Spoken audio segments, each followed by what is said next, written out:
He swore they weren't his kids, until 3 years later, he saw his own eyes staring back at him. Andrew Mitchell had built his empire on precision and control, on never letting emotions cloud his judgment.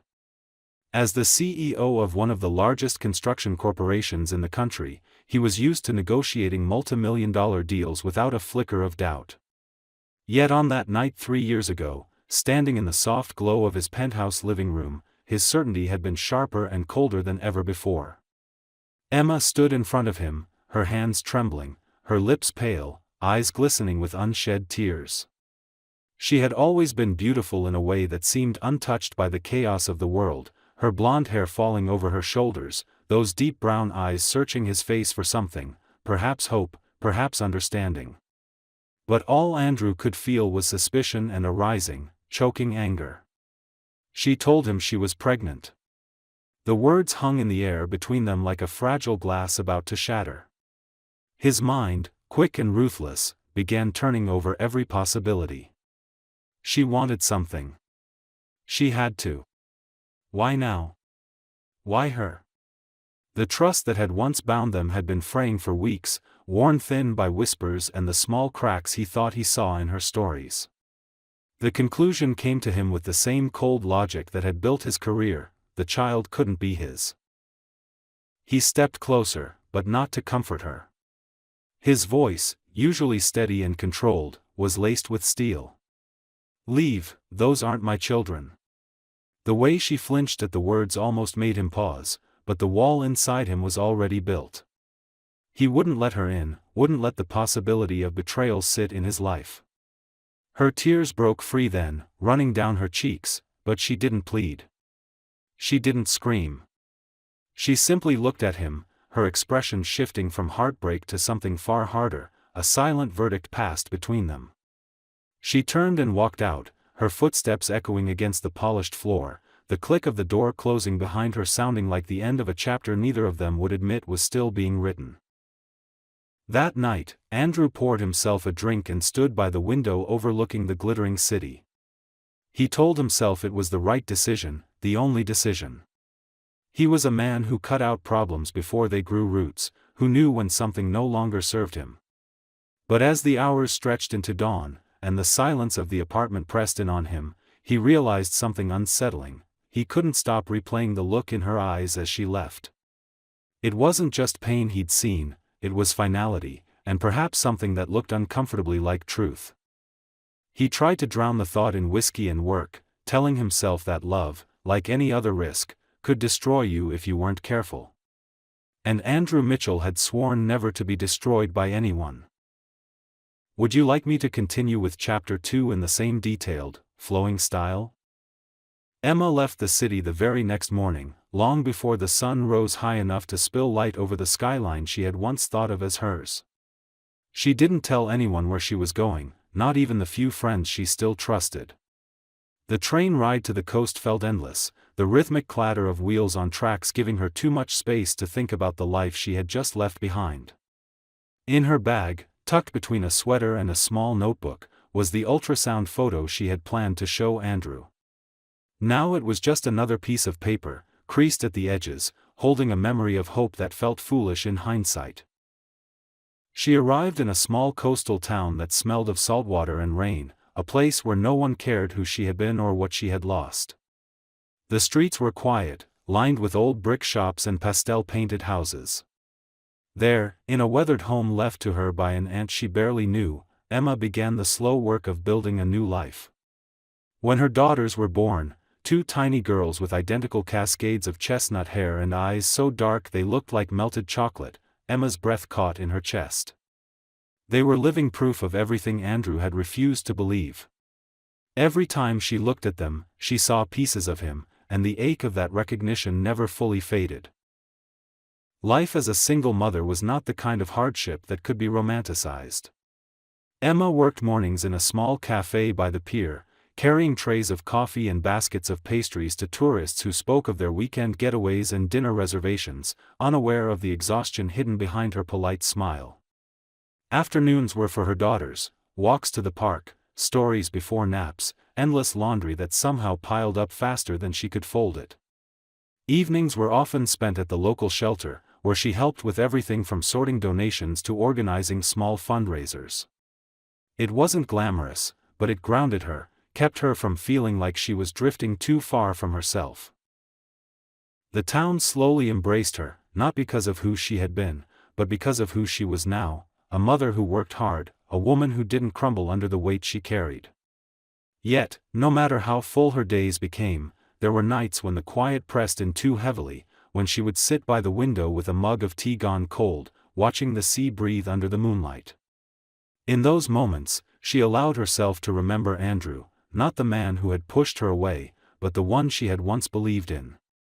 She would see him in the curve of her daughter's smiles, in the determined set of their little jaws, in the way they tilted their heads when curious.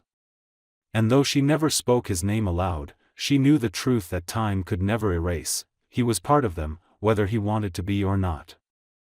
In the 3 years that followed, Andrew Mitchell's life expanded in every measurable way except the one that mattered.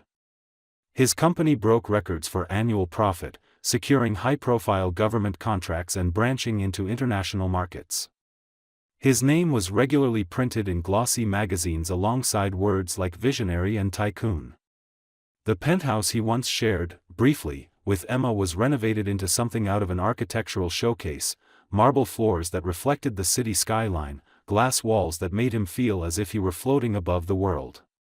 He hosted fundraisers, negotiated deals in penthouse boardrooms, and traveled to resorts where the air was thick with exclusivity and the scent of imported cigars.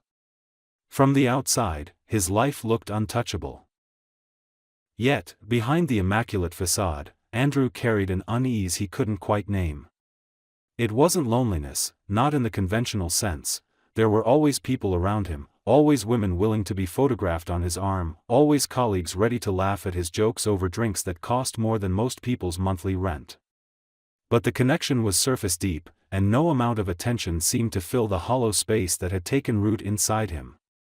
There were nights when the city lights glittered like 1,000 unkept promises, and in the quiet between meetings or the stillness before sleep, his mind wandered back to Emma.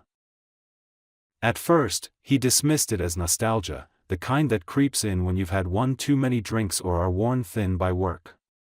But the memories didn't fade with time. If anything, they grew sharper, anchored by details he couldn't stop replaying: the way her laughter used to catch him off guard, the stubborn tilt of her chin when she challenged him, the softness in her voice on nights when they spoke about the future. And then there was the last time he saw her, the tear-bright eyes that had held both pain and something unshakably certain, as if she knew a truth he had refused to face. The image of her pregnant had haunted him in ways he refused to admit, gnawing at the edges of his confidence. He told himself he had been right to push her away, that a man in his position couldn't afford the kind of vulnerability she represented. Still, there were moments, rare but piercing, when he wondered if he had condemned himself to a life of victories that would never taste like enough. His personal life became a carefully curated rotation. He dated models, lawyers, socialites, women who understood the transactional nature of being close to someone like him. None of them lasted more than a few months, and he preferred it that way. The relationships ended without drama, replaced as easily as a season's wardrobe. Yet with each passing year, it became harder to ignore the sense that he was running from something, even if he couldn't, or wouldn't, name it. Business trips kept him moving, each new city another stage on which to perform the role he had perfected: the driven, charming, untouchable CEO. But airports and luxury hotels had a way of blurring into one another, and in the moments when the applause quieted, the silence felt heavier than it once had. He didn't think of himself as a man who had regrets. Regret was a weakness, and weakness had no place in the world he inhabited. But every so often, in the middle of an ordinary day, a thought would break through like an uninvited guest: somewhere, Emma was living a life without him. And he didn't know if that made him relieved, or if it terrified him. One rainy evening, after a deal-closing dinner that left him strangely restless, Andrew stood at the floor-to-ceiling windows of his penthouse, watching the water streak down the glass. The city stretched out below him, vibrant and alive, but all he could think about was a quiet coastal town he hadn't seen in years. He imagined streets lined with small shops, the sound of waves in the distance, and the ghost of a woman with blonde hair walking away from him, her figure fading into a horizon he had chosen not to follow. He told himself it didn't matter. He told himself she didn't matter. But the truth settled into him like the rain outside, steady, unrelenting, impossible to ignore. It was late autumn when Andrew's carefully ordered life collided with the past he had tried to keep buried. His company had been invited to sponsor a prestigious charity gala on the coast, an event that promised the right kind of publicity and access to influential donors. He accepted without hesitation, seeing it as another opportunity to expand his reach. The location was a high-end restaurant overlooking the harbor, the kind of place where crystal chandeliers spilled golden light over white linen tables and the scent of fresh seafood mingled with the salt-tinged breeze from the open balcony doors. It was refined, expensive, and entirely within the world he understood. Yet the moment he stepped inside, something in the air felt different, heavier somehow, though he couldn't explain why. The evening began as most of his did, handshakes, polite laughter, conversations about contracts and future collaborations. Waiters glided between tables carrying silver trays of champagne flutes, and the low hum of conversation was punctuated by the occasional burst of applause as a new donation was announced. Andrew had positioned himself near the balcony, making the rounds with practiced charm, when his gaze drifted across the room and landed on a figure that stopped him cold. Emma. She was standing near one of the tall windows, her profile illuminated by the warm amber glow of the lights above. Her hair was longer than he remembered, the soft blonde waves falling past her shoulders, and she wore a simple but elegant dress that seemed almost out of place among the sequins and jewels of the other women in the room. Yet she outshone them all effortlessly. She was talking to another guest, smiling faintly, but it was what, or rather, who, was beside her that made Andrew's breath catch. Two little girls, identical in every way, small hands clutching the skirts of Emma's dress, chestnut hair shining under the lights, deep brown eyes that seemed almost too large for their faces. They looked around the room with a mixture of shyness and curiosity, whispering to each other before breaking into small giggles.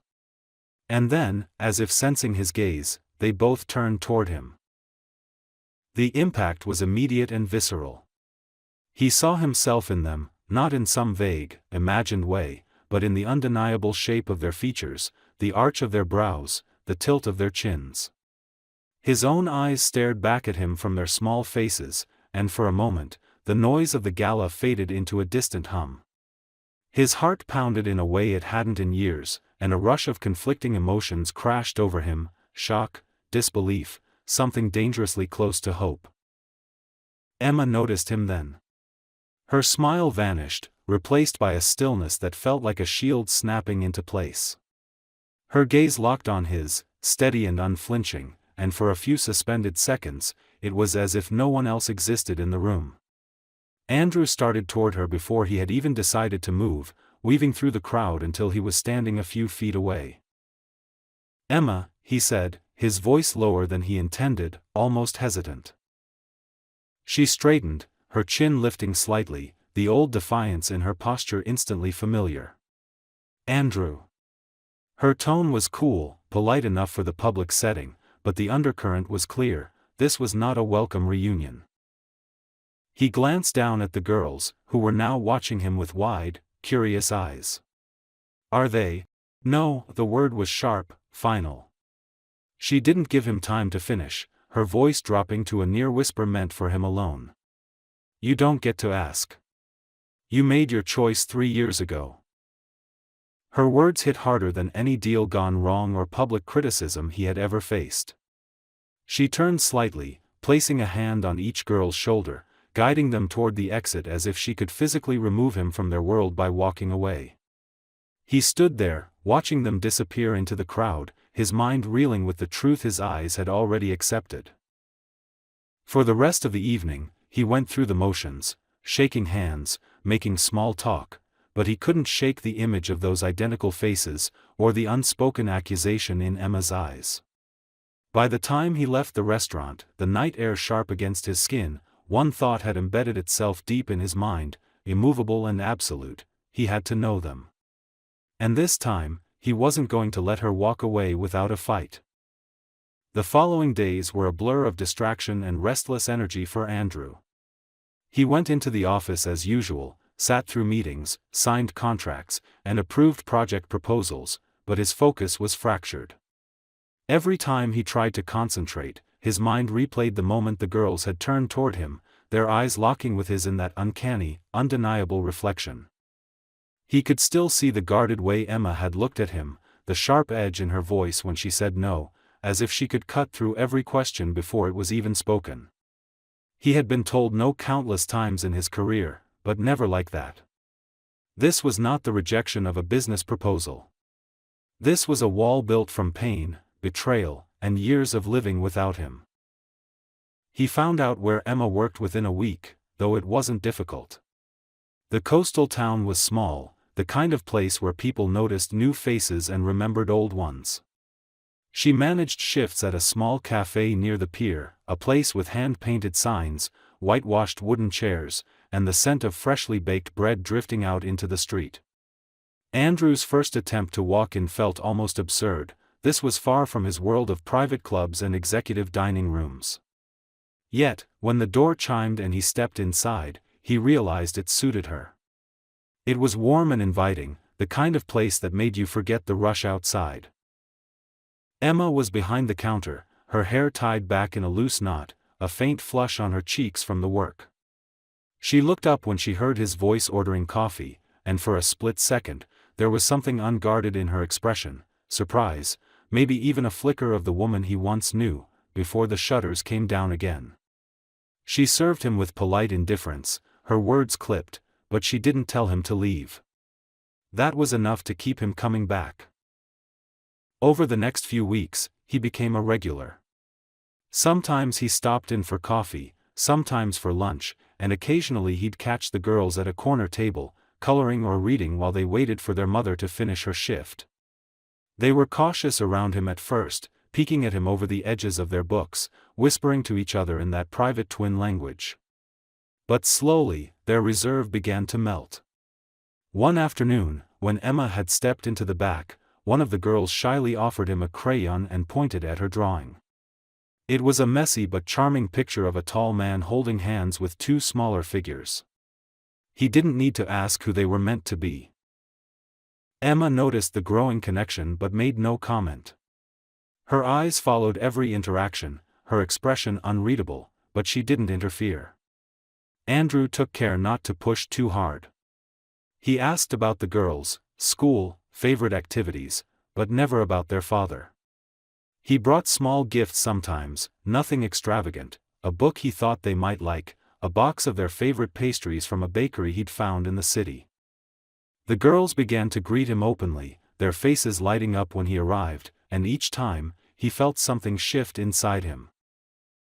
For the first time in years, his presence in someone's life wasn't measured in terms of deals closed or influence gained. These moments were simple, almost fragile, and yet they carried a weight that unsettled him in the best possible way. He found himself lingering after his coffee was gone, watching the way the girls laughed together, the way Emma moved around the cafe with quiet efficiency, the way the late afternoon light caught in her hair.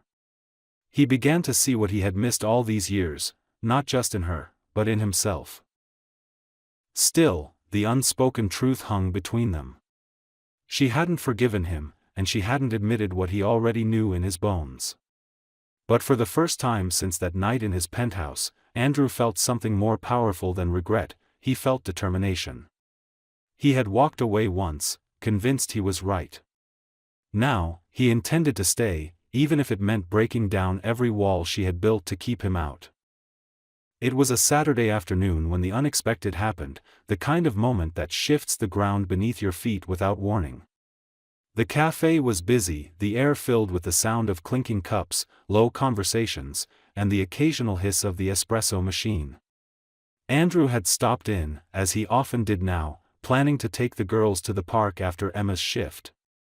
They were sitting at their usual table near the window, coloring with serious concentration, when a sharp cry cut through the cozy hum of the room.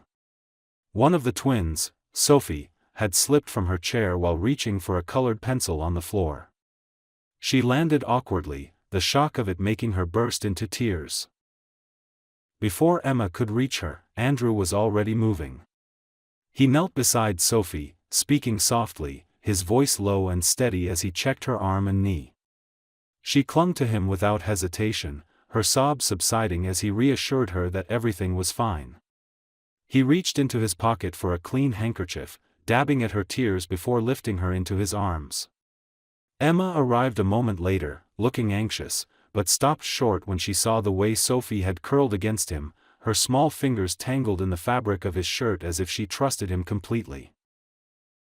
The moment felt heavier than it should have. Emma took a breath, watching as Andrew carried Sophie to the counter and sat her on one of the stools, still murmuring gentle words that seemed to calm her instantly. He found the first aid kit behind the counter without being told where it was, cleaned the small scrape on her knee, and placed a band-aid over it with the kind of patience that didn't match the ruthless man she remembered from before. By the time he was done, Sophie was smiling again, proud of her brave bandage, and Andrew was smiling back at her as if she just handed him something far more valuable than a child's gratitude. Emma busied herself at the register, pretending not to watch, but her mind was already spinning. She had spent years convincing herself that he didn't care, that he had walked away because his pride mattered more than she ever could. Yet here he was, not just present but engaged, knowing instinctively how to comfort a child he had only begun to know.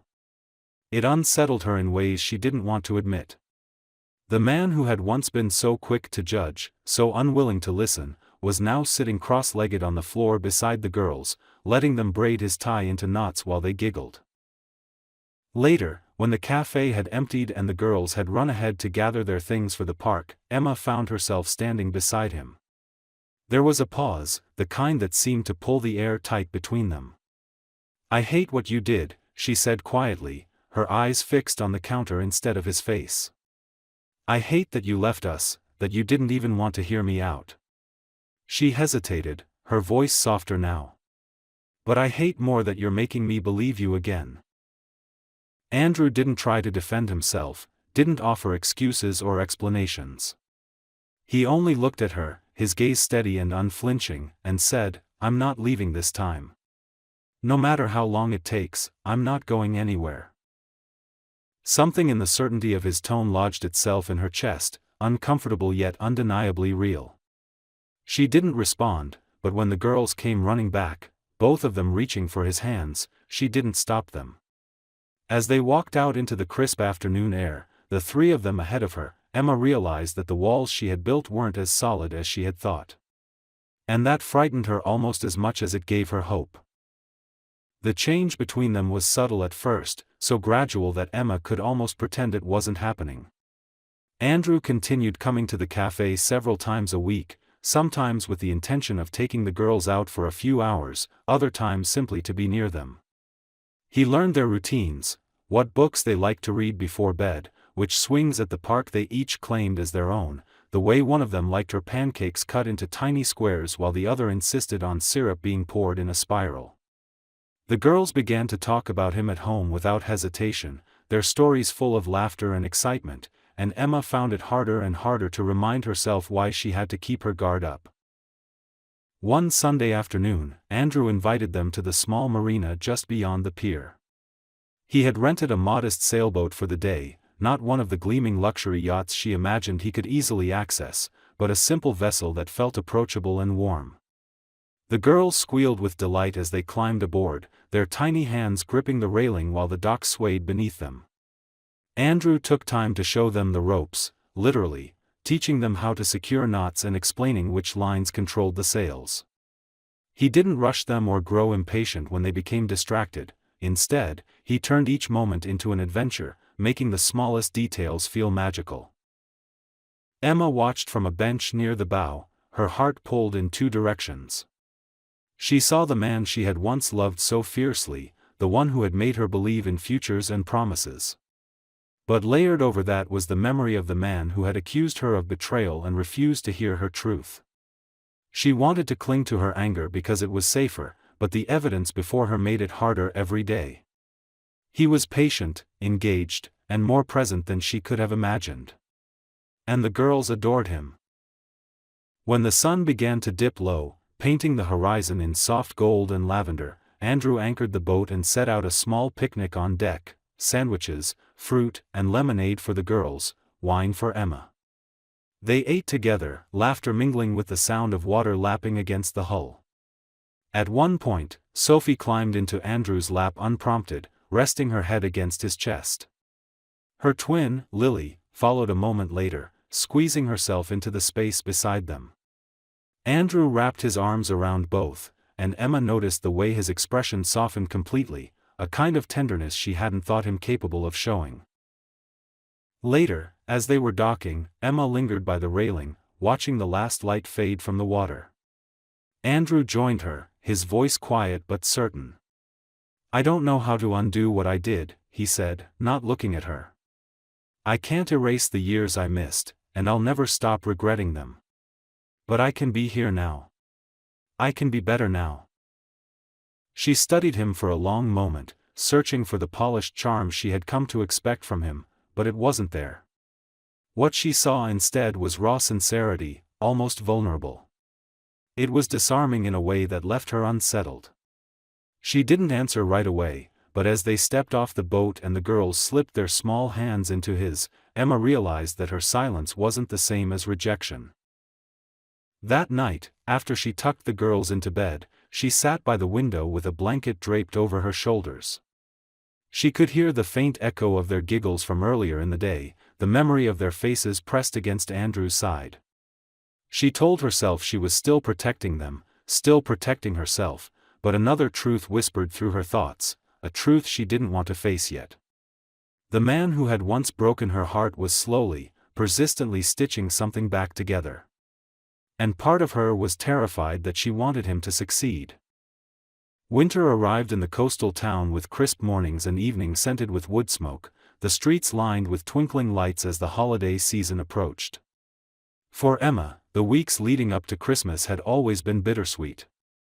The girls loved the magic of it, decorating the small tree in their living room, hanging stockings, pressing their noses to shop windows to admire the displays, but Emma carried the quiet ache of doing it all alone. This year, however, felt different, though she hadn't admitted to herself why. Andrew had woven himself into their lives so seamlessly that it was hard to imagine the days before his return. He was there for the school holiday fair, helping the girls make paper snowflakes at their classroom table. He was there the evening they visited the town square for the annual tree lighting, standing beside Emma as they sipped hot cider, the glow from the giant fir casting their shadows together on the cobblestone. On Christmas Eve, he invited them to his place in the city. Emma hesitated at first, wary of crossing the invisible line she'd kept between their worlds. But the girls begged, their eyes bright with anticipation, and she found herself agreeing. His apartment had changed since she last saw it, less like a showpiece for magazines, more like a home. The sleek furniture was softened with warm throws, framed photographs lined the mantel, and in the center of the room stood a tree tall enough to brush the ceiling, dripping with ornaments that looked as though they'd been chosen with care rather than expense. Beneath it, wrapped gifts were stacked in neat rows, their tags written in his bold, familiar handwriting. The evening unfolded with an ease Emma hadn't expected. The girls tore into their presents, squealing over dolls and art sets, while Andrew knelt beside them, helping assemble a wooden dollhouse with a patience that made her heart twist. Later, after the girls had fallen asleep on the couch in a tangle of blankets, Emma found herself standing beside him in the kitchen, the low hum of a holiday playlist filling the quiet between them. He poured them both a glass of wine, leaning against the counter as he spoke. "I know I can't change the beginning of our story," he said softly, his gaze fixed on the sleeping twins in the other room. "But I want to change the ending. I want to be their father, Emma, not just in name, but in every way that matters. And I want a chance to be in your life again, if you'll let me." The words caught her off guard, not because she hadn't imagined him saying something like this, but because of the unpolished sincerity behind them. There was no grand gesture, no rehearsed speech, just a man laying his heart bare. She looked at him for a long moment, the years of hurt and distrust pressing against the quiet warmth that had been building between them. She thought of the girls, of the way they lit up around him, of the steadiness he had shown since his return. And for the first time, she allowed herself to admit what she had been feeling for months: she wanted this too. Emma stepped closer, her voice low but certain. "If you're serious about this, Andrew, it's not just about showing up when it's easy. It's about staying. Every day. No matter what." "I know," he replied, his tone steady. "I'm not walking away again." Something in her chest loosened then, a tension she hadn't realized she was still holding. She nodded, and though no promises were formally exchanged, something shifted between them in that quiet kitchen, surrounded by the glow of Christmas lights. Later, when Andrew carried the sleeping girls to the guest room, Emma followed, watching as he tucked them in with the kind of care only a father could give. She stood in the doorway, the faint smile on her lips mirrored by the warmth in her chest, knowing that while the past could never be rewritten, the future was theirs to shape. And for the first time in years, she believed it could be beautiful.